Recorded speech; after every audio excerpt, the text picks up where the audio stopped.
नमस्कार, मैं छत्तीसगढ़ अखबार के यूट्यूब चैनल इंडिया आजकल के स्टूडियो से सुनील कुमार। आज कांग्रेस ने नवरात्रि के पहले दिन देवी का नाम लेकर 30 उम्मीदवारों की एक लिस्ट जारी की है। शायद नवरात्रि शुरू होने का इंतज़ार किया जा रहा था, वरना जिन 30 नामों की लिस्ट आज आई है, इसमें से अधिकतर नाम, तकरीबन तमाम नाम कई दिन पहले से पैमानों के आधार पर तय किए जा चुके थे कि हर मंत्री को टिकट देना है, हर प्रमुख विधानसभा अध्यक्ष या विधानसभा उपाध्यक्ष इनको टिकट देना है। ये पहले से चले आ रहा था, इसमें नया कुछ नहीं था। कांग्रेस चाहती तो ये लिस्ट पहले भी जारी कर सकती थी, लेकिन जैसा हमारा अंदाज था उसने भाजपा को तो पितृपक्ष में लिस्ट जारी करने दी, लेकिन खुद उसने नवरात्रि के पहले दिन जारी की है लिस्ट। अब ये 30 लोगों के नाम की जो लिस्ट है, इसमें मैं बस्तर के उन 11 नामों को देख रहा हूँ, जिनमें से एक नाम अभी घोषित नहीं हुआ है। जगदलपुर की जो सीट है, बस्तर सीट, जगदलपुर की सीट, जो कि अकेली अनारक्षित सीट है बस्तर की, वो घोषित नहीं हुई है। लेकिन बाकी सारी सीटें बस्तर की कांग्रेस उम्मीदवार घोषित हो चुके हैं वहाँ पर। ऐसे ही भाजपा के भी सारे उम्मीदवार वहाँ के घोषित हो चुके हैं। बस्तर अधिक दिलचस्प इसलिए हो रहा है कि अरविंद नेताम अपनी नई पार्टी हमर राज पार्टी के साथ उसके बैनर तले वहाँ पर सभी सीटों पर चुनाव लड़ने जा रहे हैं। वहाँ पर आम आदमी पार्टी भी सभी सीटों पर चुनाव लड़ने जा रही है। उसके प्रदेश अध्यक्ष कोमल हुपेंदी वो भानुप्रतापपुर से चुनाव लड़ रहे हैं, प्रचार में लगे हुए हैं। इस तरह से मामला थोड़ा दिलचस्प बनते जा रहा है बस्तर का। तो मैंने बस्तर के इस मामले को समझने के लिए वहाँ के एक प्रमुख पत्रकार सुरेश महापात्र खुद भी कई तरह के मीडिया में काम करते हैं, लेकिन मैंने उनसे फ़ोन पर बात करके फिर समय तय किया। जूम पर एक छोटा सा इंटरव्यू उनका रिकॉर्ड किया है मैंने। इस इंटरव्यू को देखिए आपको ये समझ आएगा कि बस्तर का चुनावी नज़ारा है क्या। हम पेश कर रहे हैं सुरेश महापात्र से बातचीत। सुरेश, ये बातचीत रिकॉर्डिंग शुरू हुई है जी। मैं आपका परिचय अपने न्यूज़ रिपोर्ट में जहां इसको यूज़ करेंगे उसके बीच में अलग से दूंगा मैं, इसलिए यहाँ ज़्यादा नहीं बोल रहा हूँ। जी। मैं ये देखना चाह रहा हूँ कि कांग्रेस पार्टी ने आज सुबह जो लिस्ट घोषित की है कैंडिडेट की, 30 जी। कैंडिडेट हैं, उसमें बस्तर जगदलपुर को छोड़कर बाकी कैंडिडेट बस्तर की सीटों से घोषित हो गए हैं। शायद सभी 11 जी। घोषित हो गए हैं उसमें, और केवल जी। बस्तर का एक रोक के रखा गया है। तो जी। आपने वो लिस्ट देखी होगी, और इसके पहले जो बीजेपी की जो लिस्ट आई थी जी। बस्तर की पार्टियों की, उसमें कांकेर छोड़ के मुझको सभी दिख रहे हैं। जी। कांकेर एक लिस्ट में नहीं दिख रहा है, भूल चूक लेना देना। जी। तो ये दोनों बड़ी पार्टियां जो हैं, इनकी लिस्ट आ गई है सामने। जी। अभी आपको बस्तर का क्या माहौल लग रहा है? देखिए, सुनील जी, पहले तो बहुत बहुत धन्यवाद आपका कि आपने राजनीतिक वोटिंग से पहले जो चर्चा के लिए मुझे आपने अवसर दिया है। और सबसे बड़ी बात यह है कि बस्तर में 6 महीने पहले एक बड़ा माहौल बनने लगा था, जो एक प्रकार से एंटी इनकम्बेंसी का था, जो भूपेश सरकार के खिलाफ दिखने लगा था। और वो भूपेश सरकार के खिलाफ ना होकर के बहुत व्यक्ति स्तर पे चला गया था। जैसे जहां जहां एमएलए थे, चूंकि 12-0 की बढ़त कांग्रेस के पास थी, तो निश्चित रूप से उनकी स्थिति ये थी कि यानी हर कोई ज्यादा उम्मीद पाल के बैठा था। और जब भारी भरकम जीत होती है तो घमंड भी उसी तरीके से आता है। तो कई सारे जो एमएलए हैं, उन पर इस बात का आरोप भी लगा कि उनका तौर तरीका और बहुत कुछ बदला चुनाव जीतने के बाद और सरकार बनने के बाद। और एक बीच में एक माहौल ये दिख रहा था कि बड़ी संख्या में कांग्रेस को नुकसान होने वाला है। ये करीब 6 महीने की बात है, पहले की बात है। और इस नुकसान में ये था कि कम से कम 7 से 8 सीट कांग्रेस को नुकसान दिख रहा था। और उसमें से कुछ 2-3-4 सीटें ऐसी थी जो सेफ मोड में दिखाई देती थी। और आज अभी दोनों पक्षों के जो टिकट बंट गए हैं, तो उसमें एक बड़ा इंडिकेशन जो है, हमने एक बड़ी उम्मीद की थी कि जैसे नारायणपुर की सीट है, नारायणपुर की सीट में हमने उम्मीद किया था कि वहां से चंदन कश्यप की टिकट कटनी चाहिए थी, जिस तरह की चर्चा थी। और वहां पर उनका इम्पैक्ट बड़ा निगेटिव गया था, और केदार कश्यप हारे थे, कम अंतर से हारे थे। तो एक प्रकार से ये मान लीजिए कि नारायणपुर था जहां पर उम्मीद थी कि ये चेहरा बदलेगा। दंतेवाड़ा में कर्मा परिवार के भीतर में ही ये लड़ाई चल रही थी कि माँ को मिलेगा या बेटा को मिलेगा। तो निश्चित रूप से ये बात ये भी स्पष्ट हुआ कि इस बार उन्होंने माँ की जगह बेटा को प्रेफर किया है, यानी 26 कर्मा चुनाव लड़ेंगे, लिस्ट आ चुकी है आज।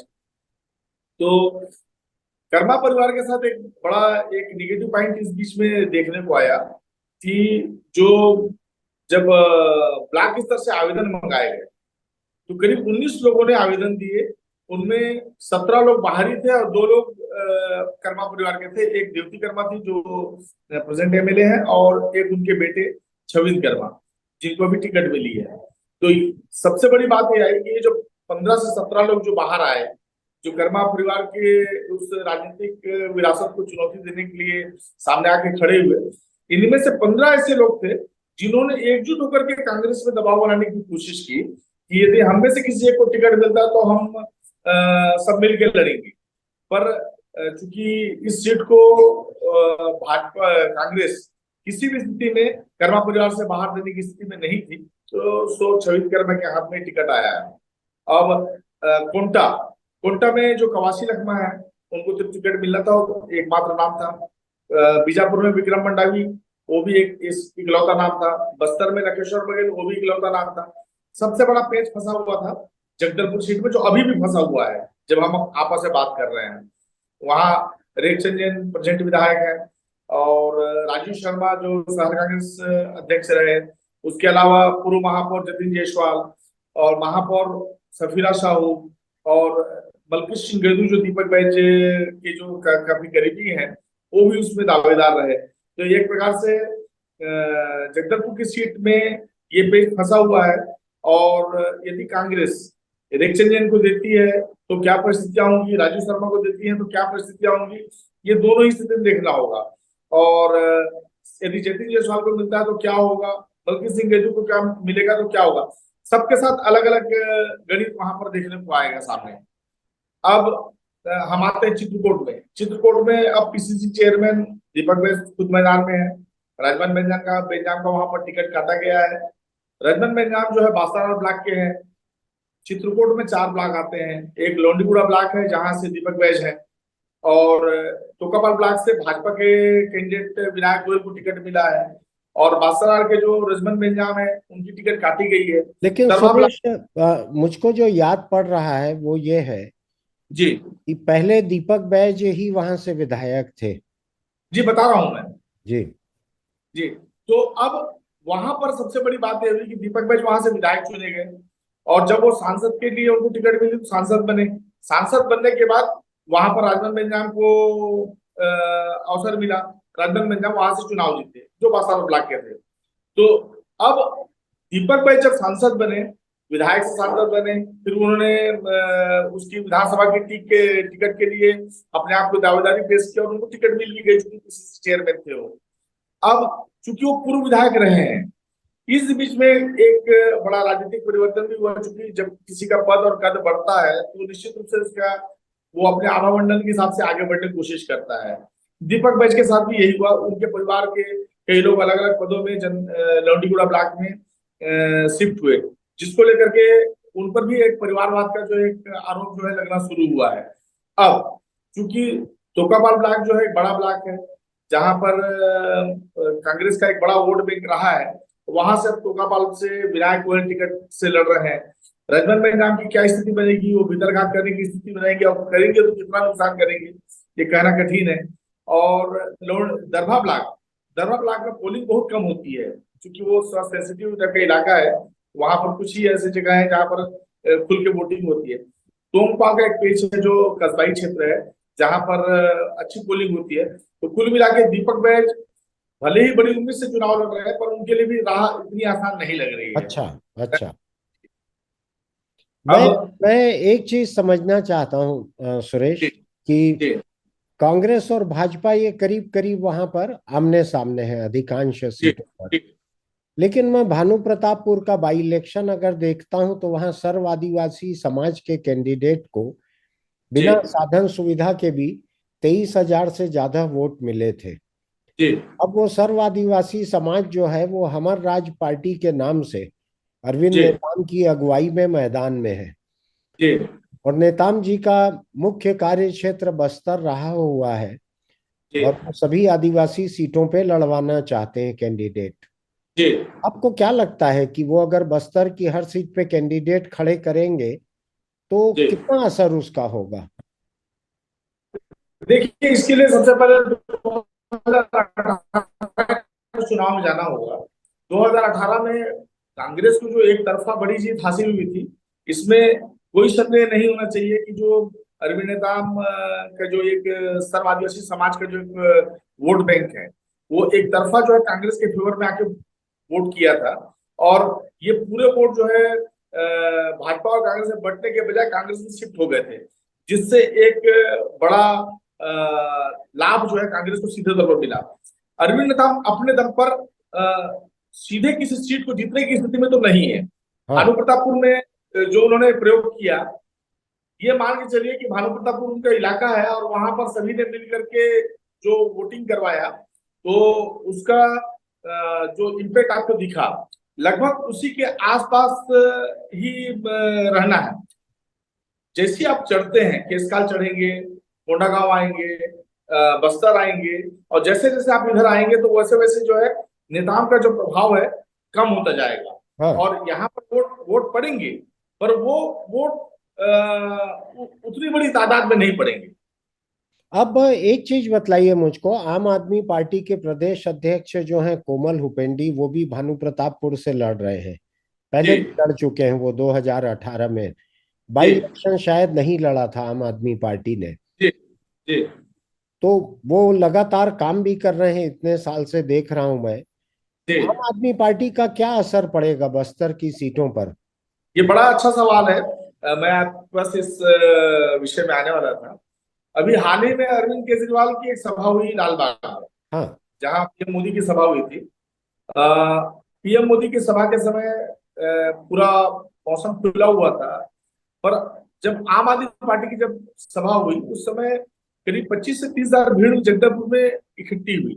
हाँ। ये पहली बड़ी बात थी कि हाँ। जगदलपुर में आम आदमी पार्टी ने 30 हजार की भीड़ को गैदर किया। हाँ। और उतनी बड़ी गैदरिंग जो है पहली बार लाल बाग में दिखाना। एक दूसरी बात, जब बारिश हो रही थी बारिश हो रही वहां थी। पर दृश्य बड़ा सामने आया कि अमूमन ऐसी बारिश में राजनीतिक सभाओं से लोग जो है उठ के चले जाते हैं। उस सभा में लोगों ने अपनी ही कुर्सी को कुर्सी। उठाया और अपने सिर पर रखा हम्म। और वो भाषण सुनते रहे। हाँ। एक हमारे साथी है, यूट्यूबर है, वो अलग अलग लोगों से जब उन्होंने बात किया तो उनकी बात को जब सुना मैं, तो मैं भी चौंका कि लोग मोदी के नाम को उतना अच्छे से नहीं बोलते। इंदिरा गांधी, नेहरू के बाद अटल एक नाम बड़ा आया, आडवाणी को भी जो लोग जानते थे। यहाँ अरविंद केजरीवाल लोगों की जुबान में आए। और आम आदमी पार्टी जिस तरीके से मेहनत कर रही है, वो किसके हिस्से की कितनी वोट को खा के निकलेगी किसी को नहीं मालूम। पर यह तय है कि इस बार के चुनाव में बस्तर में करीब 50 से 60 हजार वोट आम आदमी पार्टी उठाने वाली है, सभी ऐसा, सीटों को मिलाकर के। यानी जी। और इसका आप जो कह रहे चुनाव हैं, में मिलेगा। आप जो कह रहे हैं उसके हिसाब से 5-5 हजार वोट एक एक कॉन्स्टिट्यूंसी में हाँ, मिल लगभग चार सकता है। हजार वोट का एक आपको मिलेगा। अब जो यदि हमर राज पार्टी से यदि वो कैंडिडेट खड़ा कर रहे हैं अरविंद नेता, उसके बजाय वो आम आदमी पार्टी को सपोर्ट कर देते भानु प्रतापपुर में, हाँ। मुझे लगता है कि वो कोमल हुपेंडी के लिए ज्यादा पोटेंशियल होता। लेकिन अभी शायद इनका एक दूसरे के साथ आना दिख नहीं रहा है, जितनी बात मैंने नेताम हेलो। जी से की है। तो ये अलग अलग ही जी लड़ेंगे। आपको क्या लगता है जी जितने वोट आम आदमी पार्टी पाएगी, क्या नेताम भी उतने ही वोट पा सकते हैं? बस्तर में हाँ। नहीं, बस्तर में देखिए, बस्तर में आपको कांकेर वाले क्षेत्र को छोड़ दे तो हाँ। इधर ऊपर में अरविंद नेताम की पार्टी का उतना बड़ा रोल नहीं रहेगा। अच्छा। अच्छा। जी यानी आम आदमी पार्टी वहां हमर राज पार्टी के मुकाबले आगे रह सकती है। जी जी अब एक सीट को लेकर दिलचस्पी है, जिसको सीपीआई लड़ रही है, मनीष कुंजाम कैंडिडेट है। जी जी और वहां से कांग्रेस के बड़े चर्चित मंत्री जो हैं कवासी जी लखमा, जो जी एक्साइज मिनिस्टर भी हैं, कई खबरों में रहते हैं वो, जी वहां पे वो है। जी और भाजपा भी है वहां पर, भाजपा कोई सीपीआई का साथ तो देने से रही। जी। तो आपको क्या लगता है इस ट्रेंगुलर मुकाबले में क्या संभावना बनती है वहां? मैंने अभी 2 दिन पहले कोटा के हमारे जो कई साथी हैं अलग अलग जगह में हैं, कोई दोरनापाल में है, सुकमा में है, और कोटा में है, छिंदगढ़ में है। सबसे मैंने बात की, 7-8 लोगों से बात की, तो एक बड़ी चीज बाहर आई कि कोटा विधानसभा क्षेत्र इस बार इतिहास रचेगा। ये अच्छा। लाइन बाहर। तो इतिहास रचने का मतलब ये है कि उसके आशय दो तरीके से। यदि कवासी लखमा का रथ, विजय रथ यदि रुकता है तो भी इतिहास रचेगा, और वो जीतते हैं तो भी इतिहास होगा। क्योंकि बस्तर में इतने लंबे समय तक लगातार जीतने वाला कोई दूसरा कैंडिडेट नहीं। हाँ। और इस बार पहले की अपेक्षा हालात बहुत बदले हुए हैं कोंटा विधानसभा क्षेत्र में। सीपीआई ताकत लगा रही है। एक बड़ी जो चीज बाहर आई है कि कवासी लखमा का खुद का जो नेटवर्क है, वही नेटवर्क उनके फेवर में रहता है। और ऐसी स्थिति में आप कोंटा के बारे में बता रहे थे कि इस जी बार बदली हुई परिस्थिति क्या है? जी हाँ, वो काफी स्थितियां बदली हुई हैं। और लोगों से बात करके एक बात, जो बड़ी बात बाहर आई है वो ये आई कि एंटी इनकम्बेंसी अब तक कवासी लखमा को छुआ नहीं था, पर मंत्री बनने के बाद जो स्थानीय स्तर पे जो एक बोलते हैं ना चिढ़नखोर किस्म के जो लोग होते हैं कि वो आगे बढ़ रहा है ना, तो दिखा रहा है, वो वाली भावना बड़ी तेजी से आई है आगे। अच्छा। एक ये। दूसरा ये कि कवासी लखमा के बेटे हरीश के माध्यम से एक बड़ा घर बन रहा है महलनुमा। उसको लेकर के सुकमा में एक बड़ी चर्चा है कि यार हमारे सामने अब झोपड़ी वाला घर दिखाएगा। एक तो ये। तो क्या होता है कि जब आपके पास पद आता है और पैसा आता है, तो आप उस पैसे को हजम नहीं करते, दिखाते हैं। तो वो जो दिखाने का जो नतीजा है, ये लखमा के खिलाफ जा रहा है। पर लखमा की सबसे बड़ी खासियत है कि पूरे इलाके में लखमा ने एक नेटवर्क जो खड़ा करके रखा है उनके लोगों का। वो फंडिंग भी वो इस तरीके से पहुंचाते हैं कि बाकी लोग कहीं लगते नहीं है। मैंने पूछा कि यदि चुनाव होगा क्या होगा, तो बोले कि देखिए पैसे के मामले में लखमा कहीं किसी के सामने, लखमा के सामने कोई लगता ही नहीं। लखमा यदि 100 है तो कोई 8 आना है और कोई 4 आना है या कोई 1 रुपया है, 99 रुपए उनसे ऊपर चल रहे हैं वो, पहली चीज।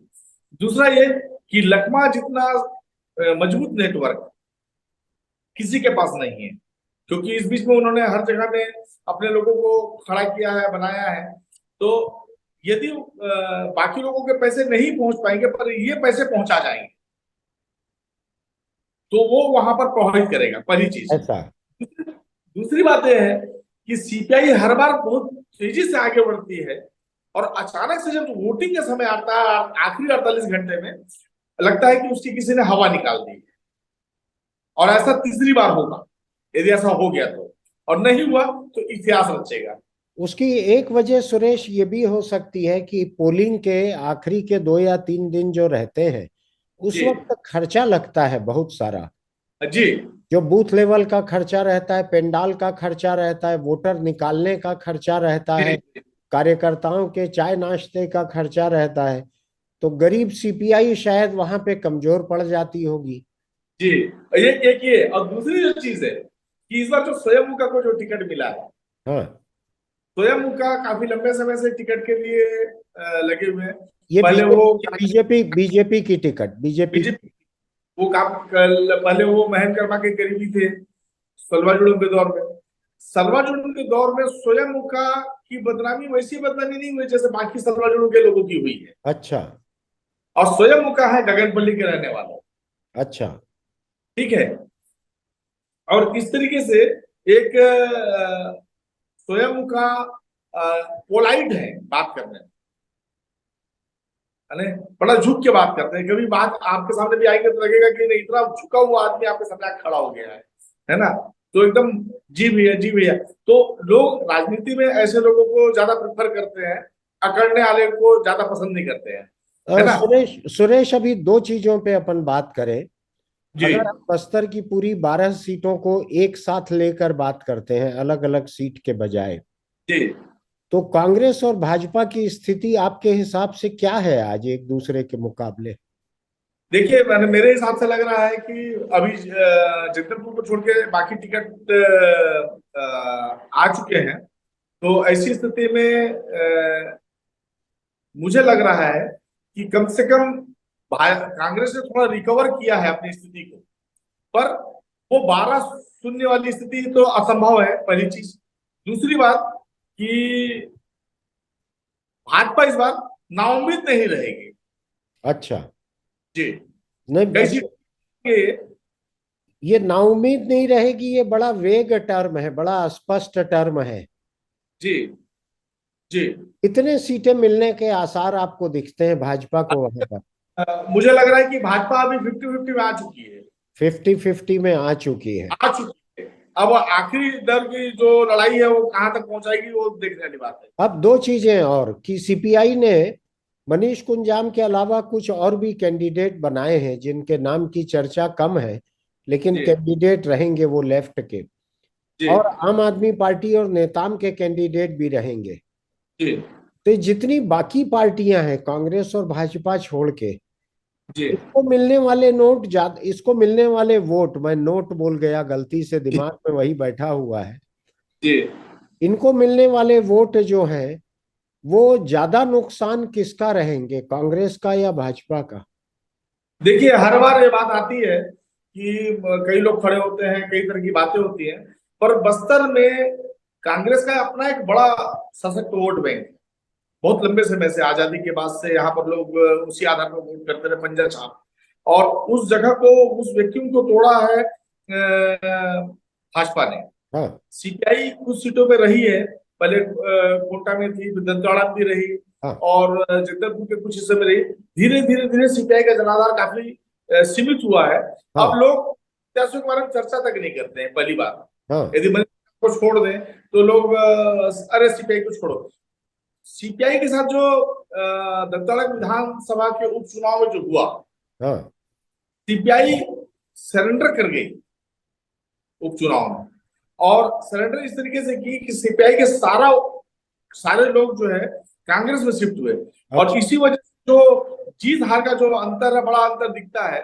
और ये अंतर इसलिए दिखा क्योंकि सीपीआई के लोगों ने कांग्रेस के लिए काम किया। अब सुरेश ये बतलाओ मुझको कि सारे वोट जिन पार्टियों के जो हैं, सीपीआई, आम आदमी पार्टी, हमर राज पार्टी, अरविंद नेताम की, इनका डैमेज कांग्रेस को ज्यादा होगा या बीजेपी को ज्यादा होगा? देखिए, अमर राज ने यदि अरविंद नेताम का जो फैक्टर देखेंगे तो पिछले 2018 के चुनाव में मैंने पहले भी कहा कि जो 12-0 की जो स्थिति आई या 11-1 की जो स्थिति आई, उसमें बहुत बड़ा योगदान इस हमर राज का रहा, अरविंद नेताम के फैक्टर का। क्योंकि एक बड़ा सर्व आदिवासी समाज का एक जो समूह है, जो बड़ा असंतुष्ट हुआ था, उस समूह को जो है लीड कर रहे थे अरविंद नेताम पीछे से। और कांग्रेस की सरकार आने के बाद इन्होंने कई चीजें की भी हैं। ऐसा नहीं है कि कुछ भी नहीं किया, ऐसा नहीं है। पैसा एक्ट को लेकर के क्लियर कट एक स्थिति लाई। सीपीआई का स्टैंड है कि हमको जैसा चाहिए था वैसा नहीं मिला। पर कांग्रेस 2 कदम आगे बढ़ी है, पहली चीज। दूसरी बात है कि कांग्रेस के जो कुछ कैंडिडेट ऐसे हैं, जैसे विक्रम मंडावी भाजपा के महेश गागड़ा मंत्री को हरा करके आए थे। और पूरे पिछले 5 साल तक वो बीजापुर में रहे। अच्छा। पूरे 5 साल तक उन्होंने बीजापुर को छोड़ा नहीं। महेश गागड़ा ने बीजापुर छोड़ दिया। अब महेश गागड़ा वहां फाइट कर रहे हैं। तो जब महेश गागड़ा वहां फाइट करेंगे भी, तो जमीन पे जब उतरेंगे तो उनकी उनकी लड़ाई एक जमीन के आदमी के साथ होगी, बिल्कुल। जो 5 साल से खड़ा है। तो हाँ एक तो ये स्थिति है। सेम कंडीशन क्या है, अब जैसे दंतेवाड़ा है, दंतेवाड़ा में चैत्रा मटावी को मिलने के बाद ये मान सकते हैं कि ओजस्वी मंडावी को मिलता तो मुझे लगता है कि ओजस्वी ज्यादा बेहतर कैंडिडेट हो सकती थी। भाजपा ने उनको उपचुनाव में टिकट दिया, भाजपा का वो परसेंटेज उपचुनाव में पहले से ज्यादा था, बावजूद इसके उन्होंने ओजस्वी को नहीं दिया, जबकि वो भीमा की वाइफ थी। एक भीमा मंडावी के खत्म होने के बाद ओजस्वी समझ भी नहीं पाई थी और उनको चुनाव लड़ना पड़ा। पिछले 5 साल में ओजस्वी ने जब संगठन को समझा और उसने जमीन पे मेहनत किया तो तो उनको अब टिकट टिकट नहीं मिली नहीं उनकी। मिली। उनकी बेटी ने एक बड़ा इमोशनल वीडियो जारी और किया था। अब ओजस्वी ओम माथुर के कहने पे या भाजपा के बड़े नेताओं के आश्वासन पे भी शांत हो भी जाती है, तो भी पब्लिक के भीतर में जो उनके जो लोग हैं, भीमा मंडावी के जो गांव के जो भीतर के जो लोग हैं जिनसे ओजस्वी के डायरेक्ट लिंक्स थे, तो मुझे नहीं लगता कि ओजस्वी इतना पत्ता खोलेगी।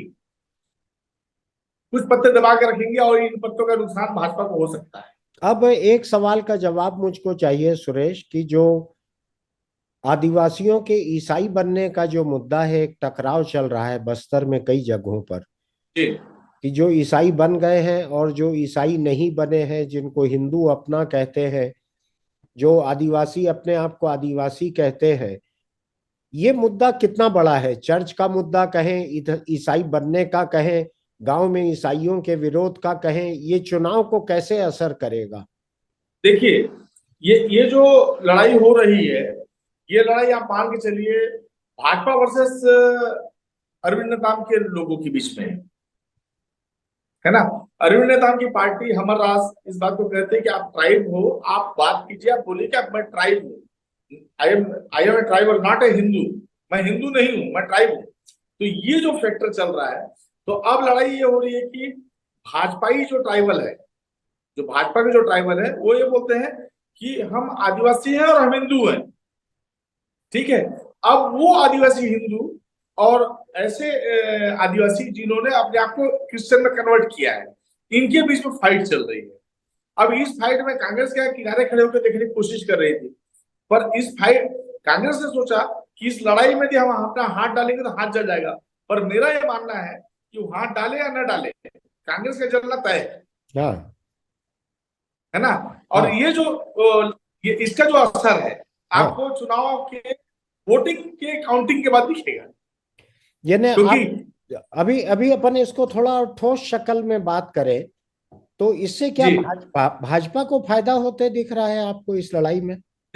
मैं आपको बोल रहा हूँ, जैसे चित्रकूट है, चित्रकूट विधानसभा क्षेत्र के कुछ इलाकों में इस बात को लेकर बड़ा विवाद हुआ जहां पर दीपक बैज है। हाँ आप याद कीजिएगा कि दीपक बैज के पीसीसी चेयरमैन बनने के बाद भाजपा के आईटी सेल ने एक फोटो जारी किया था हाँ जिसमें उनको कृष्ण पट्टा पहनाया था। हाँ कांग्रेस का रिप्लाई नहीं किया, हाँ कांग्रेस ने रिप्लाई नहीं किया, हाँ क्योंकि वो चाहती थी कि यदि ऐसा कर रहे हैं तो करने तो हम देखेंगे अपने हिसाब से। हाँ। पर आपको बता रहा हूं कि दीपक बैच को इस फैक्टर से भी जूझना होगा जमीन पे।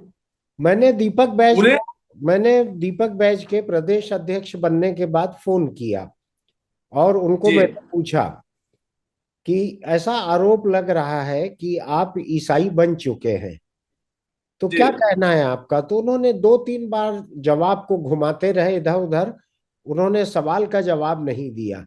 फिर मैंने उनको पूछा कि मैं आपसे जानना चाहता हूं कि आप ईसाई बन गए हैं क्या? ऐसी चर्चा है, ऐसे आरोप लग रहे हैं। तो उन्होंने फोन काट दिया और दोबारा फोन नहीं लगाया कभी। अब मेरे साथ क्या हुआ, अब मेरे साथ भी यही हुआ कि मैंने इसी मामले को लेकर दीपक बैच को फोन किया। हाँ दीपक बैच ने फोन रिसीव नहीं किया, हाँ रिसीव नहीं किया। हाँ और सेकंड हुआ ये कि फिर मैंने मलकित सिंह गैदू को लगाया, हाँ तो मलकित गैदू फोन उठाए। हाँ फोन जब मैंने पूछा पहले मीटिंग में है, तो फिर मैंने उनसे सीधे सवाल किया कि हाँ मैं दीपक भाई को लगा रहा हूँ फोन, वो फोन रिसीव नहीं कर रहे हैं और हाँ मुझे इस मामले में बात करनी है। जैसे ही मैंने वो मामला रखा, गैदू ने फोन काट दिया, हाँ है ना। अब एक तो ये गले की हड्डी हो गई, हाँ बोले तो मरे, ना बोले तो मरे, हाँ। बड़ी चीज। और भाजपा ने उनको बहुत एकदम रणनीति पूर्वक फंसाया है। एक तो ये चीज है, दूसरी सबसे जो रोचक जो चीज है कि कई ऐसी छोटी छोटी जो चीजें हैं ना, इस बार के चुनाव में कांग्रेस को भोगनी पड़ेंगी, इसीलिए मैंने कहा 50-50। ऐसा। जी ठीक है सुरेश, बहुत दिलचस्प बात हुई आपसे, मुझको समझने मिला जो बस्तर की जो हालत है वो। हम चुनाव तक फिर बात करेंगे। जी जी, बहुत बहुत धन्यवाद बहुत आपका। बहुत आप धन्यवाद। अभी आपने सुनी सुरेश महापात्र से जूम पर की गई बातचीत। सुरेश महापात्र बस्तर से लगातार अखबार नवीसी करते हैं, लगातार लिखते हैं वहाँ से, और उनका विश्लेषण कितना सही है नहीं है ये आने वाला दिन साबित करेगा।